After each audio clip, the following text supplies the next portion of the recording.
Hello bachcho, let's read the question. A solid sphere is rotating about an axis shown in figure. An insect follows the dotted path on the circumference of sphere as shown in the figure. Then match the list. So बच्चों दिखाया हुआ है हमें इस diagram में एक solid sphere और ये रोटेट होता है अपने इस एक्सिस के अबाउट जो कि डायमीटर से पास हो रहा है। अब एक इंसेक्ट डॉटेड पाथ को फॉलो करते हुए स्फीयर की सरकमफेरेंस पर मूव करता है, तो हमें मैच करनी है ये दोनों लिस्ट। सो फर्स्ट में हमें पूछा हुआ है मोमेंट ऑफ इनर्शिया। तो बच्चों जैसे जैसे इंसेक्ट पहले कहाँ था, एक्सिस ऑफ रोटेशन पर था और अब इंसेक्ट एक्सिस ऑफ रोटेशन से दूर आ रहा है और जब वो बिल्कुल सेंटर वाली रेडियस पर आ चुका है यहाँ पर, तब वो इस एक्सिस ऑफ रोटेशन से मैक्सिमम डिस्टेंस पर है और फिर जब वो स्फीयर पर डाउन मूव करता है तो फिर वो एक्सिस ऑफ रोटेशन के क्लोज मूव करता जाता है। तो हम देख सकते हैं यहाँ कि जो distance from axis of rotation है वो बढ़ता जा रहा है। तो इसमें हम मोमेंट ऑफ इनर्शिया को कैसे एक्सप्रेस करते हैं, that is mass multiplied by radius of gyration square. तो बच्चों यहाँ हम देख सकते हैं कि जैसे जैसे इंसेक्ट एक्सिस से दूर जा रहा है, radius of gyration increases, hence moment of inertia increases. और डाउन जर्नी में वो एक्सिस ऑफ रोटेशन के क्लोज जब जाएगा तो radius of gyration decreases, hence moment of inertia decreases. So entry A को हम मैच कर लेंगे एंट्री नंबर क्यू से, तो एंट्री ए का आंसर आ जाता है क्यू। देन देखेंगे बच्चों एंट्री नंबर बी, जिसमें हमें पूछा हुआ है angular velocity. Angular velocity means omega.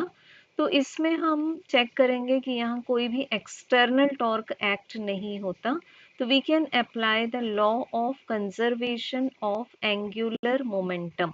सो बच्चों इसके according the product of moment of inertia and angular speed will remain constant. So अब जब इंसेक्ट यहाँ पर एक्सिस ऑफ रोटेशन से दूर मूव करना स्टार्ट करता है, तो हम यहाँ केस ए में देख चुके हैं कि मोमेंट ऑफ इनर्शिया बढ़ता जा रहा है। तो मोमेंट ऑफ इनर्शिया बढ़ रहा है, इट मींस एंगुलर स्पीड कम होती जाएगी।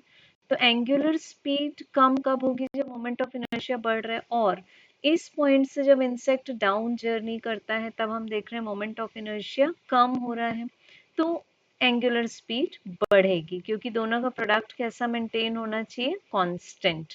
सो बच्चों हम यहाँ देख सकते हैं एंगुलर वेलोसिटी पहले डिक्रीज होगी देन इंक्रीज होगी, तो एंट्री बी का आंसर आ जाएगा आर।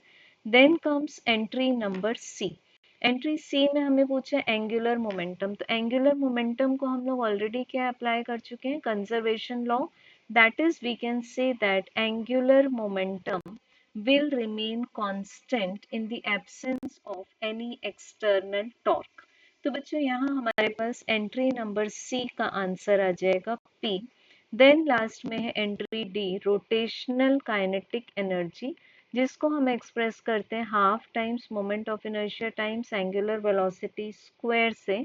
तो इसको हम रीअरेंज कर सकते हैं half I omega times omega से। तो बच्चों रोटेशनल काइनेटिक एनर्जी में अब इस टर्म को हम लिख सकते हैं angular momentum, so this will be half L omega. तो एंगुलर मोमेंटम कांस्टेंट है in the absence of any external torque, half constant है, तो हमें कंक्लूजन मिला kinetic energy is directly proportional to omega. अब जो ओमेगा का बिहेवियर होगा सेम बिहेवियर काइनेटिक एनर्जी का होगा। एंड ओमेगा का बिहेवियर क्या है हमारे पास में, कि सबसे पहले ये क्या हो रहा है, एंगुलर वेलोसिटी डिक्रीज हो रही है देन इंक्रीज हो रही है। तो हमारे पास एंट्री डी का आंसर भी आ जाएगा आर। सो बच्चों हम देख सकते हैं that sequence is Q R P R.